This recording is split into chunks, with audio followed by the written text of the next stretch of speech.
Kaixo, ni Olatz Beobide naiz, eta, bera? Amaia Lizarralde naiz. Aktoreak, zuzendariak, ekoizleak, Ekoizleak, zinemaldiaren koordinatzaileak, eta arira, lagunak ere bai. Lagunak ere bai, oraindik lagunak, oso lagunak. Bale, 2016an, Donosti Kulturako Poltsiko Antzerkirako deialdira, gure nomofobika proiektua aurkeztu eta lehenengo saria irabazi genuen. Nomofobikak, no mobil fobia. Izugarrizko beldurra daukate mobili gabe bizitzeko. Eta bestean gure pertsonaiak, arrakasta izugarria izan dugu egia esan, 3 urtetan atope ibiligia bolo pila bat egiten, eta promoziorako dana ondo etorretzen zitzegun. Jazz festivalak zegoela, ara joate ginen. Donostiako Astoen Nagusiko suak artifizialak ikustera joan ginen, Donostiko zarotzeko ondartzara ere joan ginen, eta jasaria... webserie bat egin genuen ondoren, hau da tizerra. Volumena?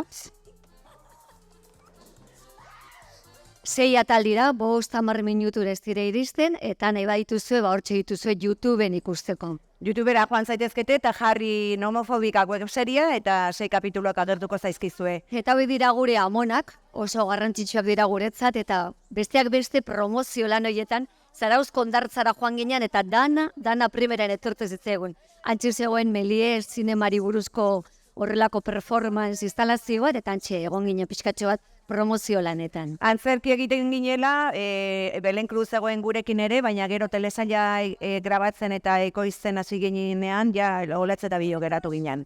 Amonak oso garrantzitsuak ziren kapitulo bakoitzen bukaeran, beraiek agertzen dira. Beraiek ematen dute horrelako ikuspuntu bat, iritzi bat guk egindako kapitulo horrena. Kapitulo bakoitzean aktore gonbidatu badaukagu, eta gure nomofobia horretan, terapia horretan laguntzen gaituzte edo alrebez. Areta okerrago bukatzen dugu beraiei esker. Ada Bilbao. Eta deskubritu genuen mundu bat zegoela ere webserien munduan. Dauden bezala luzemetraien eta laburmetraien jaialdiak, webseriak ere nazioartean oso zabalduta dauden jaialditan daude. Bai, Bilbao webserien nazioarteko jaialdia. Interneten bidez, banatzeko sortutako ikusentzunezkoak. Botain. Hau da, Gutuberrak, gure bigarren webseria. Eta berekin batera ekoiztu genuen gure bigarren telesaila. Lehenengoan finantziatu genuen Euskara ingurune digitaleko diru laguntza batekin, eta ja bigarrenean, zuzenean, Euskal Telebistarekin batera egin genuen produkzioa.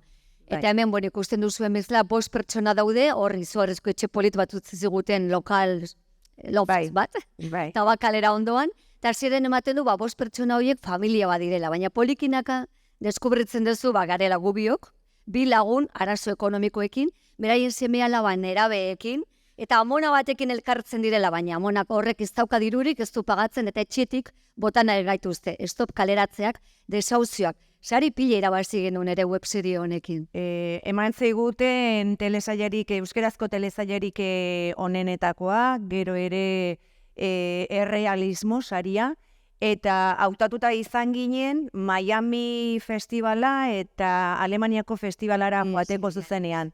Baina zeinen telesaila bai. Amaia antzerkira hueltetu ginen mikroarekin, antzerki laburro batekin, autoekoizpena, eta hau da azkena, Crash eta Crash, gure azken produkzioan.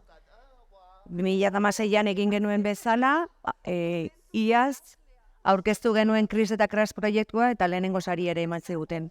Antzerkiak, badibidez Amaiak, orain dago kultura eskolan, Gipuzkoako Foru Aldundiak eta institutuek egiten duten oduzuen programa batean. Eta hor ikusgai dago, eta Crash eta Crash momentu honetan jiran dabil. Hor Amaia eta Jonek egiten dituzte bi ile-apaintzaileen pertsonaiak eta bezero guztien pertsonaiak. Oso obra bizia eta arina da. Bai, ile-apaindegian agertzen diren personaje guztiek guri kontatzen dizkigute arazoak eta guk konpontzen saiatzen gera. Bai, ikusten duzuen bezala gure lanak beti daukate gai sozialak, umorea, hori da pixka gure klabe, hori da interesatzen zaiguna, ez? Bueno, azkenean jendeak axola digu eta guztiari buelta ematen saiatzen gera. Bestela zertarako jarri olako pelukak, ez? Olatz? Orduan, pixka egin ikusten duzuen bezala kasi urrete mordoktako ibilaldia daukagu, ibilbidea, hobeto esan. Eta gu hortxe egongo gara, nahi baduzue gero gure errezeta, gure aholkua, gure trikimailua kontatzea, hortxe egongo gara, zuek nahi duzuenerako. Eskerrik asko. Eskerrik asko.